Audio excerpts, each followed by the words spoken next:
The general mood was definitely not one of unbridled optimism.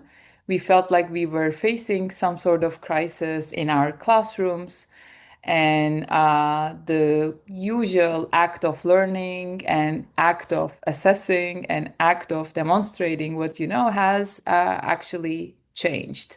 And we decided first we need to identify the frictions that we are observing in our classes. So in math, we have been observing a big proficiency gap. Like if you look at I keep saying this, but my grade books for the past 2, 3 semesters showed any online assessment, asynchronous assessment, averages about 100%, suggesting that students are getting help from AI to do these homeworks or online quizzes, yet our exam averages are on the fall, about like 50, 60 percentages on the exams. This was the general trend for most of the introductory level math courses, including Calc 1, Calc 2, Calc 3, etc. So,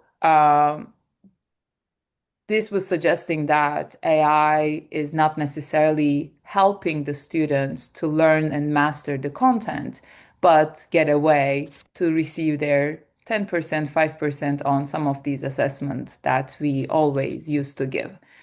In computer science, there was a critical issue that was mentioned, and the phrase is the junior year wall, Craig, if I can call it that way, where most of the students breeze through the introductory computer science courses with the help of AI. They feel very productive early on, but then they hit a wall in their junior year because they have outsourced the fundamental conceptual understanding needed for advanced work. And students, even though they feel like they are, very good users of AI, they're lacking the actual understanding where the hallucinations occur or the bias data or simply like wrong results that they might receive.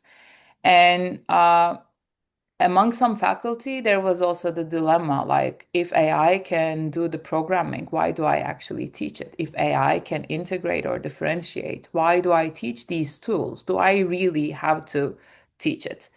So, our work followed a 3-month progression where we first diagnosed, then collected data, and then decided to come up with resources that would be useful for other faculty who like to implement these as tools.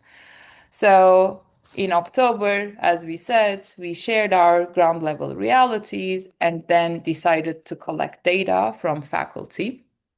And in November, we basically moved from anecdotes to evidence. We analyzed the faculty data to separate the fear from reality.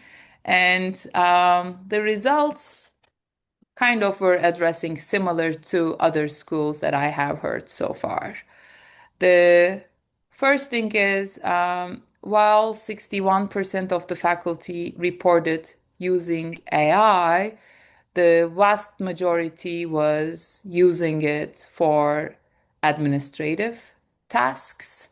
So, responding to emails, writing recommendation letters, but including it for pedagogical purposes within their classes was not a commonly used strategy. There was a big polarization among faculty.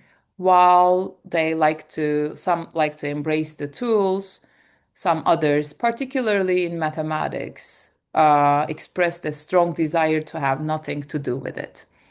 There is the common belief that for subjects like mathematics, the struggle is part of the learning, and AI takes that away, which might be a troublemaker later on. The knowledge gap was also an important, the knowledge gap is an important one to address. Many faculty didn't know which tools were FERPA compliant. They were not even aware what type of tools NYU was offering. This really suggested that we needed to advertise more educational sessions to promote the use of AI among faculty. And they were seeking for evidence. So the faculty on average didn't want to just implement AI because it's the popular thing and this is now the era for the sake of implementing it, but they wanted to see the evidence backed up with research saying these tools used wisely can improve student learning experience and success eventually. So the data forced a pivot. We realized we cannot basically just write a policy, but we needed a philosophy. And our philosophy was similar to the other FLC communities, is basically you cannot just write a manual that says use AI in this context, use AI in this context. Instead, having actual uh, experimented snack-sized resources that can be implemented by any faculty in any sciences